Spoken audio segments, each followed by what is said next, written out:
In this video, we're going to talk about how to sharpen your GTA 26.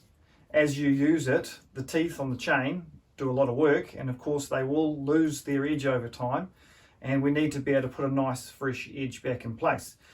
You could recognize the fact that your GTA 26 could do with a sharpen by the fact that it might just lose cutting performance. It starts to cut slowly. You might notice it using up more battery, and it runs out of battery faster. You might notice it just feeling like it's got no power. You can also notice it by the type of sawdust that is made. Here we can see nice chunky shavings. That's a good indication of a sharp chain.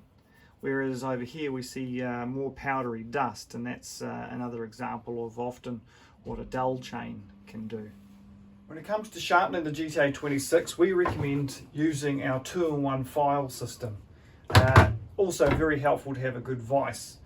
So with the vise, hold that guard down out the way, position the saw upside down, that way the guard's not going to be getting in your way, and then just gently tighten up the vise and make sure that that chain is not jammed or pinched. Before we do any sharpening and before we put it into a vise, it really is important that we pull the battery out, that way the machine is safe. There are left and right hand cutters alternating around that loop of saw chain. Here's an example, a scaled up model of a typical tooth. The part that does the cutting is the leading edge of the main tooth here, and that's the bit that we need to put a nice fresh edge on. The piece in the front here is what we call our depth gauge. That helps to control or regulate how much wood that the tooth can take.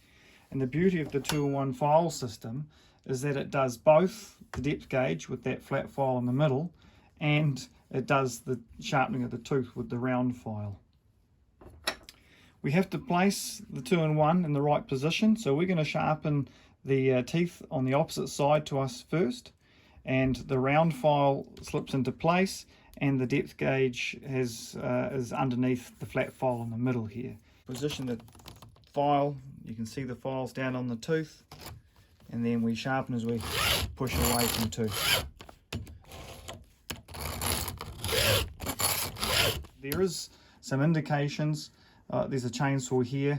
Bear in mind that we have the GTA upside down in the vise, so it's going to look a little different to that.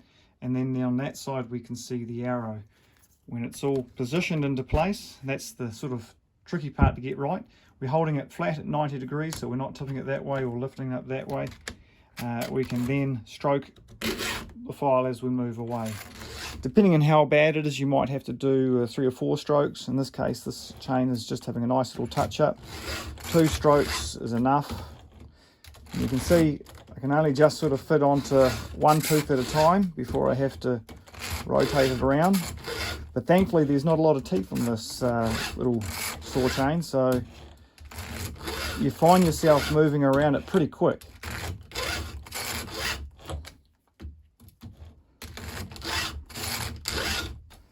Alright, last one.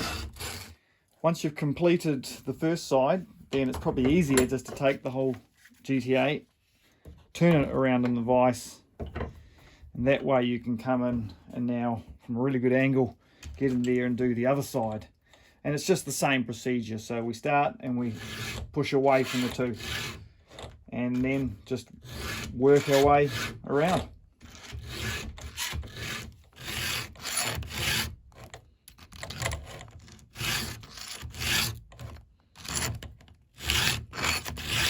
Before you know it, you will have made your whole way around the chain, and that will be the sharpen complete. Once you've done it all, you can take it out of the vise. The final step after we've completed our sharpen would be just to take some of the multi-oil bio here, just run a little bit around the chain. That just freshens the chain up, lubricates it all, helps it keep it all clean and last a little longer.